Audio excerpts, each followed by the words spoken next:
So if you want to go to the Pack44 lititz.org website, and then you can click on the popcorn link on the left-hand side. The tools that we have are things that I have built. They're certainly not professional or the best, but they work. And so I want to make it easy for other families to use them, especially families that are trying to track for multiple boys and doing show and tells or doing wagon dragon and are trying to deal with making sure that the money works out. If you've got hundreds of dollars coming in, it's very nerve-wracking. If you sit down at the end and try to reconcile and several $1,000s worth, we made that mistake the first year and are never going to make it again. So I'm going to show you our process basically with the spreadsheet, how we do it. So we have linked here from the web page, popcorn selling tracking spreadsheet. So if I go ahead and click on this link, what you're going to see, for most people, what you're going to see is it's going to be coming up in a read-only mode, okay? Let me show you exactly what that will look like here. If I do an incognito window and jump to it, it's going to come up in this read-only mode, view only. And that's because we don't want people accidentally, this is like the template. We don't want people accidentally making changes to the template. So everyone needs to make their own copy of the spreadsheet. And under file, oh, I've got to be logged in to make this work. Just a sec here. Log in with my son's popcorn account. If you Google the Scouting Popcorn Brothers, you'll find their website.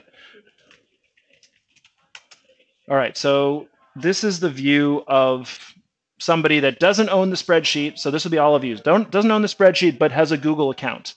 And we see we've got view only here. And under file, I have make a copy. So that's going to be the first step that everybody needs to do. So everybody should have a Google account.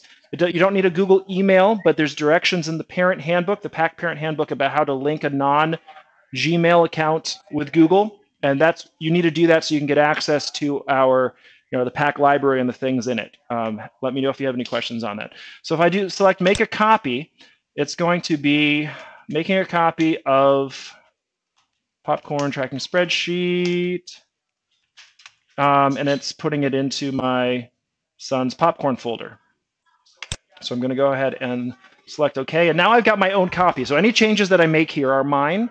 And so I can actually start putting in information regarding my son's popcorn, and it's not going to mess anybody else up. And so you can see I'm logged in here as the Scouting Popcorn Brothers at gmail.com, and this is the spreadsheet. Now on this resolution, it's going to be hard to see everything, so I'm going to be scrolling around and poking and seeing the different places. But let me highlight some of the high points. This first tab called Upload, it's the first tab because that's where Google needs it to be in order to use it for Google Fusion, but you can usually just ignore it or delete it. But what you can do with this tab, and what we do with this tab, it takes all of the data from the spreadsheets and it translates it into a form, it fills in on this tab, that I can use to upload to a free tool called Google Fusion, which will map all of my son's popcorn sales across Lancaster County and put dots that are color-coded based on something, somebody that we still need to deliver to, ones that we have popcorn for, ones we don't have popcorn for, because if you're doing 600 deliveries in a 3-week window, you need to try to optimize your routes. And so this is something that we've done in the past. We also do this during the sale, so we can see like what neighborhoods we've gone to. Maybe we went to a neighborhood, there are a lot of people not home, and so we record the fact that we stopped someplace, but they weren't home, and then we see a bunch of yellow dots, so we can go back and know, who maybe already bought, who said no, so we don't knock on those doors again. I won't go into details on how to use Google Fusion, but if you're like, oh yeah, I'd like to figure that out, feel free to ping me, and I'm happy to walk it through with you. Final submission. This tab is probably the most important, and for anybody, like you said, just have a few sales, we require everybody at the end of the sale to hand in the information that's on this tab. So next Tuesday, and there will be printed copies of this here, but anybody that's using the spreadsheets, it automates what you're going to have for your final submission, okay? Because what we need to know when you come in next Tuesday with your orders, we'll need to know the basics in terms of the scout's name, den, the parent contact name, email, phone, etc. We're going to need to know the total sold of each of the products, and you can see them all listed across there.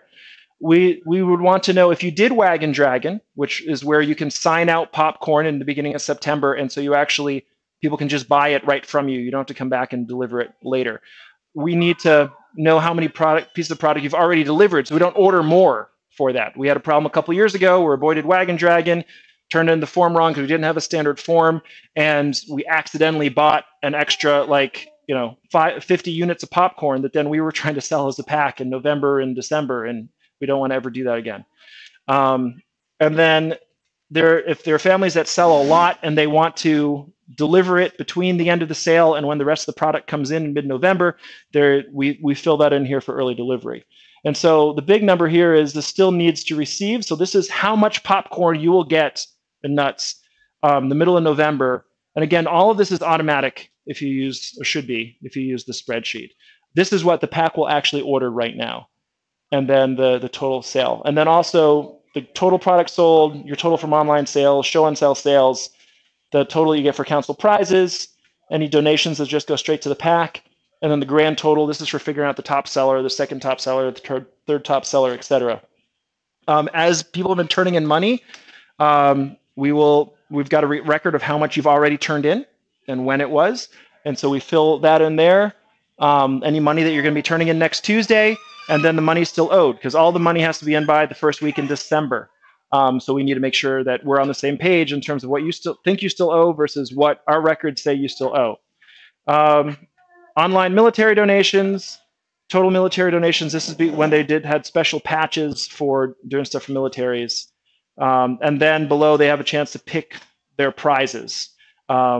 So in terms of having that add up. So we can go into that a little more if we have time. I want to go through the actual details of the spreadsheet, but this cover sheet, everybody next Tuesday will be filling in one of these with all of the information on it. If you're using the spreadsheet, you just print out this tab. Okay, so otherwise we will have blank ones here for people to fill in. First tab is upload. That's only if you want to get crazy with automatically making maps. Second tab, final submission. This is what gets printed out and brought in for next Tuesday. Third tab, sale totals. This is your quick and dirty, how am I doing? Okay, so this is a lot simpler than the final submission. As you fill in details in another tab, this tab automatically gets updated, okay, with those details. Door to door. This is your sales sheet. So like those paper sheets you go around, this is where everything goes in. And until this year, the process that my family went through would be every night after the boys went out selling, we would come home, I would take those sheets, put them down on the table, and I had the sheets numbered, so my sons are John and Mark. So I'd have John JP1, John popcorn sheet number 1, John popcorn sheet number 2, going up through as many sheets as you filled. JC1, John candy sheet number 1, John candy. We have tried to avoid selling candy and nuts because they don't get their scholarship money out of it. You only get scholarship money from the popcorn. So they just sell popcorn unless somebody says, I absolutely do not want to buy popcorn or make a donation. Do you have anything else? And then they'll pull out the nut sheet. And then so for example, I might say JP1, so John Popcorn 1, and it's line number 1, the first line in the sheet. They made a sale today to John Smith. Wasn't at the company.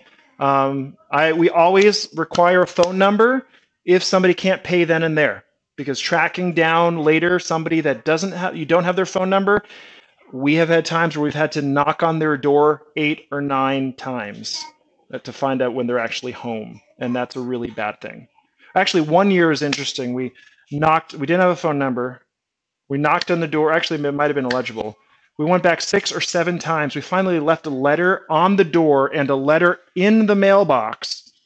And we heard back a week later from a friend of theirs who basically said, I'm sorry, he's not going to want the popcorn, he's incarcerated. So, some interesting stories. But anyway, collect a phone number if they do not have, if they're not paying. But we try to always collect money immediately, if at all possible, for that reason. Because then we can just leave it in a bag on the door or in between the doors or whatever. Okay, so street number. So 150, Lori Lane. And the reason that the street number is different than the street name is because then I can, if we hit a neighborhood, I could then do this and just Control D, fill down. Same street, boom, boom, boom, boom, boom, boom, boom, and then just do the different numbers. Same with the town and the state. So I could go and then reconcile, okay, look, they did 6 sales on this street, and then I could just fill in the number, this number, that number, that number. Okay?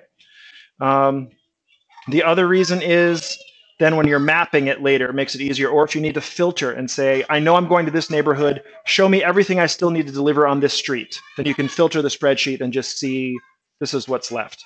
This is how you filter on Google Sheets. It's a little triangle upside down right there.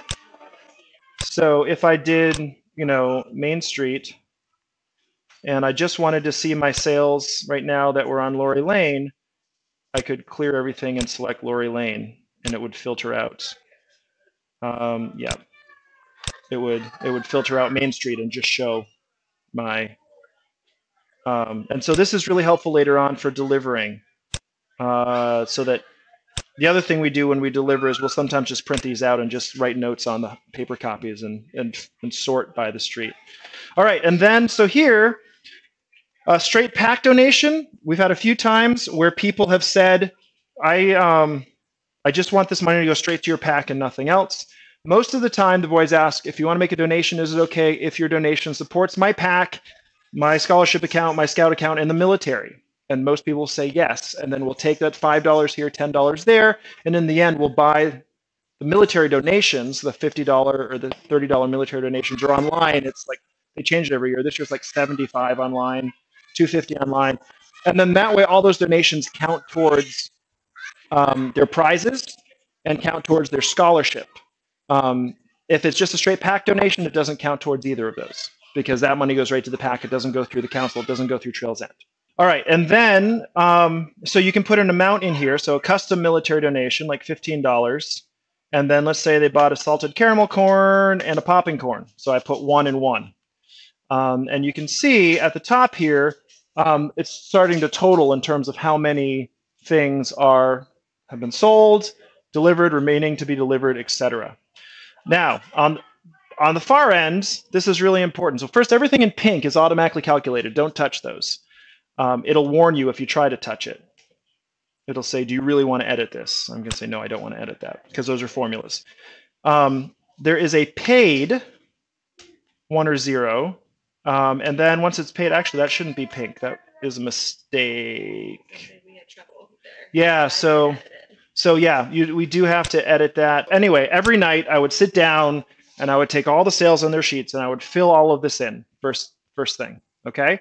And then after that, I would go to the check tracker and I put in the date that I'm reconciling it, the check number, because sometimes we've had to go back and say, does anyone know, I make sure on the checks they're made out to pack 44, I make sure that they're signed, and I make sure that they're written in, because if somebody, and the boys need to learn to look at that when they're given a check, because if they're given a bad check, or a check in the wrong amount, or a check that's not signed, now you've got to go back to that house and say, we need a new check.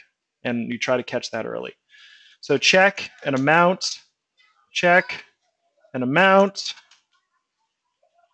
and then the green line shows the very last line from all that are from the same date, so I can put a total there and say, okay, I've got $40 of checks from today. And then there's also a place to record which date the checks were actually turned into the pack. So now I know my checks, and then I go to my collected tab, and I say, today is my date. So I can see at the very top it says, collected to date from sales sheet. So this is, I put $50 into that sales sheet for today because I did a military donation. I put a couple sales down in there, which means that from that sales sheet, it thinks that I should have $50. All right. So at the very top, it says, okay, we should have collected $50 because I've got a paid line and I've got $50 worth of produce. So you should have $50 here. And reconcile to date is just from previous dates that have been reconciled, meaning today's delta, there's $50 I still need to account for. Now, I know that I had a check, so I'll put in today's date. I know I had a check for $40. That's what I just put on the prior. Total checks for $40. And my son came back with an extra $10 bill, one $10 bill in his envelope. So that's a $10 bill plus $40 of checks equals $50. I can see that the delta is 0, which means I'm reconciled. I've got all the money that I expect I should have for today. And so I definitely recommend doing this on a daily basis, because if you've got a week or two and this is off, trying to find which place the boy forgot to write down paid, or trying to find which place the boy said, oh, I wrote down caramel corned beef, changed his mind to white cheddar, and I forgot to update the sheet. You know, because that always happens. That can often happen, especially if you've got multiple boys. They're going out at once, like on either side of the street, and you're staying with the younger one, making sure he doesn't make any mistakes, and the older one is across the street or across, you know, the next house up, and things happen. So this is the process that we use. To your question, so any question about the reconciliation process, getting the data in there, reconciling it, okay? Your question about show and sell. So there's a show and sell tab here, where basically you just say your son participated in a show and sell at Walmart, and they had $180 given from that, okay? Like that was their credit. And so now if we go back to that first sheet, the second one I did, the sales total, we'll see we got door to door to $35. We had 180 from show and sell. We had 10 from likely military donation, and I'll show you what to do with that at the end, meaning that at this point they're at $225. And all of that then also comes into the final submission form that you'll be able to print out and bring in. You can see how much they sold. None of it was delivered, so we still need a salted caramel and a popping corn. We can see the grand total from the product sold. This is, I need to get in the military donation. I'll show you how to do that. But then we can see the show and sell sales, etc. Let me finish this real quick since my battery is going to die. Do you have your power adapter for your laptop? Okay. So Wagon Dragon, the same thing. If you're doing early delivery, you can put in the Wagon Dragon, and I'll probably just go over this with you guys later if you need me to. Online sales, same thing. If they've done sales online, you just transfer them into this, the date, the person that bought, did they send a thank you, etc. So, and the amount, $100 of online popcorn sales. And so again, it ends up showing up in the sales total, all right, online, and then it gets added to the sheet in the end. You never have to deal with that money. That all just goes right to Trail's End, so you never have to deal with that. But you need it for prizes, you need it for rank, we need to report it to the council so we get it coming back from the commission. Show and check collected. Okay, military donation. This is the last thing. So at the very end, you'll have these custom donations come in, and you want to actually convert it into a military donation. So if I instead had $60, I would need to actually place an order on my sheet for two $30 military donations, and take those little donations and just say convert it into that line. Okay. Once I do that, I change this to true, and it will calculate accordingly. So, and I do apologize if this dies. The formula will show you. But basically, what I'd do is I'd go in here, and I would put my name. And I would say I want 2 military donations. And then that actually is what gets reported back on the final sheet.